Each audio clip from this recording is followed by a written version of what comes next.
আমাদের দেশের সীমান্তে পাহারারত জওয়ানরা তাদের নিজেদের জীবনকে বিপন্ন করে আমাদের রক্ষা করে। ওদের জন্যেই আমরা আমাদের নিজ নিজ কাজে মনোনিবেশ করতে পারি, রাতে নিশ্চিন্তে ঘুমোতে পারি। এরূপ একটি করুণ ঘটনার অনুসরণে লেখা এই কবিতা। কবিতার শিরোনাম জমে থাকা কথা।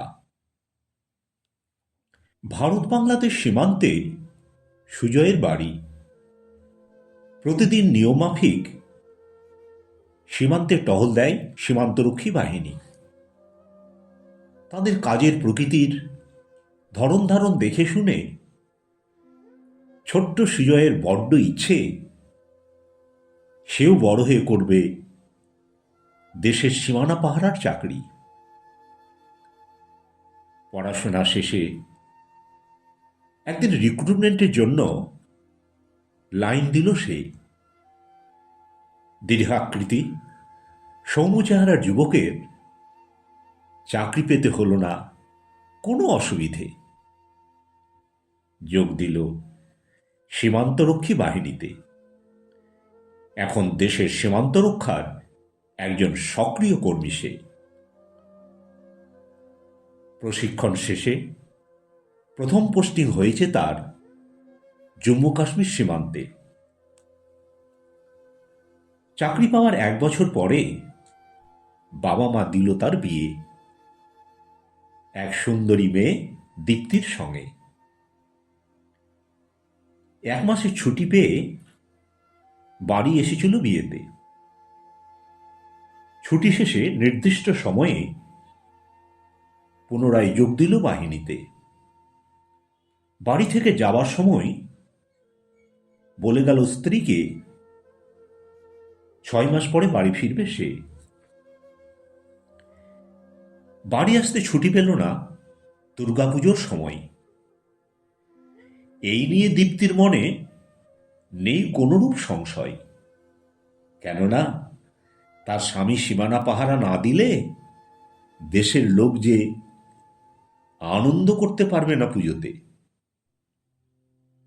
পুজোতে বাড়ি আসতে পারবে না বলে বাবা মা স্ত্রীর নতুন পোশাক কেনার জন্য টাকা পাঠিয়ে দিয়েছে সে। পুজোর পরে যখন ছুটিতে বাড়ি আসবে সবার পছন্দের জিনিস তখন কিনে আনবে। এদিকে প্রতিটি দিন দীপ্তির কাছে হয়ে উঠছে যেন বড়ই দীর্ঘ। সুজয় আসলে তার সঙ্গে ভাগ করে নেবে সে তার মনের মধ্যে জমে থাকা দীর্ঘদিনের সুখ দুঃখ চিন্তা ভাবনা। নার্সারি থেকে লাল গোলাপ ফুলের চারা কিনে এনে লাগিয়েছে উঠোনে। প্রতিদিন সকাল সন্ধ্যেতে সে নিজে জল দেয় গাছে। এতদিনে কুড়ি এসেছে তাতে। তার বড় ইচ্ছে গাছের প্রথম ফুলটি তুলে দেবে সে সুজয়ের হাতে। পুজোর পরে জম্মু কাশ্মীর সীমান্তে শুরু হলো গোলাগুলি। ছুটি পেল না সুজয়।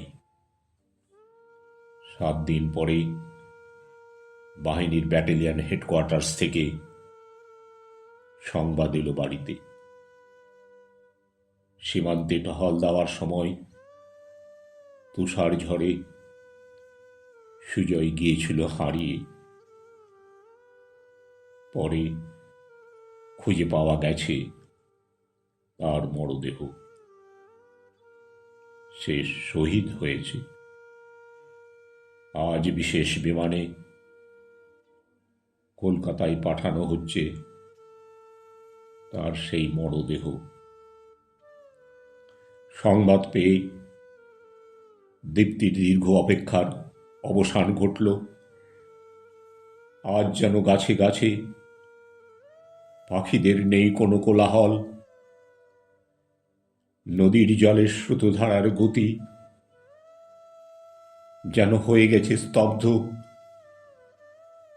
কিন্তু তার মাথায় যেন আকাশ ভেঙে পড়ল। এতদিনে তার স্বামী বিশেষ বিমানে বাড়ি ফিরে আসছে, তবে সে আর তাকে দেখতে পাবে না জীবিত অবস্থায়। দেখতে পাবে শুধু তার কফিনবন্দি মরদেহ। গত 6 মাস ধরে তার মনের মধ্যে তিল তিল করে জমে থাকা কথাগুলো আর কোনোদিনই বলা যাবে না তাকে। তার নিজের হাতে লাগানো গাছের লাল গোলাপ ফুল তুলে দিতে পারবে না সে তার স্বামীকে। এখন তার মনের মধ্যে জমে থাকা কথাগুলো যেন চাপা ব্যথা হয়ে নেমে আসছে তার বুকের মধ্যে।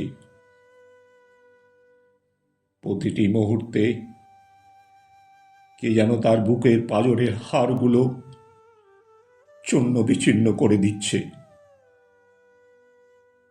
তবে তার মনের মধ্যে একটা গর্ব যেন বারবার উঁকি দিচ্ছে। তার স্বামী দেশের জন্য শহীদ হয়েছে। কলমে ও কণ্ঠে রবীন্দ্রনাথ সরকার।